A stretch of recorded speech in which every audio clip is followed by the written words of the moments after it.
नाज़रीन किराम, अस्सलामु अलैकुम वरहमतुल्लाहि वबरकातुह। आज हम एक निहायत हसास मगर अहम फ़िक़ही मसले पर गुफ्तगू करने जा रहे हैं, और वो है इस्लामी शरीयत में इर्तिदाद, इस्लाम छोड़ने और मुर्तदीन की आने वाली नस्लों का हुक्म। इस्लामी फ़िक़ह के मुताबिक अगर कोई मुसलमान शऊरी तौर पर इस्लाम छोड़ दे तो उसे मुर्तद कहा जाता है। शरीयत इस्लामिया ऐसे शख्स को फ़ौरन सज़ा देने के बजाय तौबा और रुजू का मौका देती है। फ़ुक़हाए इस्लाम के नज़दीक उमूमन 3 दिन की मोहलत दी जाती है ताकि वो दोबारा इस्लाम कबूल कर ले। अगर वो इस मुद्दत में रुजू ना करे तो फ़िक़ही क़वानीन के मुताबिक इस्लामी रियासत में उस पर हद नाफिज की जाती है।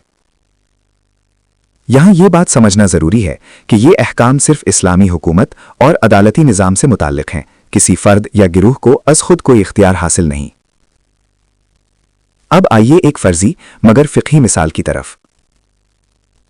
फ़र्ज़ करें किसी इस्लामी मुल्क के एक शहर की मुस्लिम आबादी इज्तमाई तौर पर इस्लाम छोड़कर ईसाईयत इख्तियार कर लेती है और उनकी तादाद इतनी ज़्यादा हो जाती है कि इस्लामी हुकूमत के लिए फ़ौरी तौर पर हद नाफिज करना मुमकिन नहीं रहता। वक्त गुजरने के साथ ये लोग तभी मौत मर जाते हैं और उनकी औलाद ईसाई ही रहती है। फ़ुक़हाए इस्लाम इस सूरत हाल में मसलों के बारे में यूं वजाहत करते हैं: जो शख्स खुद इस्लाम छोड़े वो मुर्तद है। उसका बेटा अगर इस्लाम में पैदा हुआ था और बाद में कुफ्र पर रहा तो वो भी मुर्तद के हुक्म में आएगा।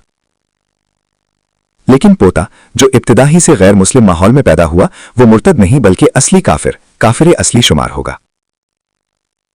इसी वजह से शरीयत में ये उसूल बयान किया गया है कि हर गैर मुस्लिम को मुर्तद नहीं कहा जा सकता।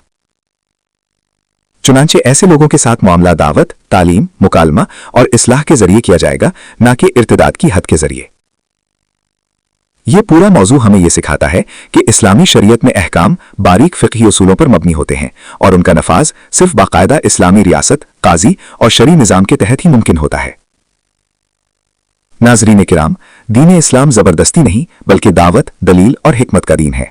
अगर आपको ये वजाहती वीडियो पसंद आई हो तो वीडियो को लाइक करें, चैनल को सब्सक्राइब करें और अपने सवालात कमेंट्स में ज़रूर लिखें। जज़ाकमुल्लाह खैरा। वस्सलामु अलैकुम वरहमतुल्लाहि वबरकातुहू।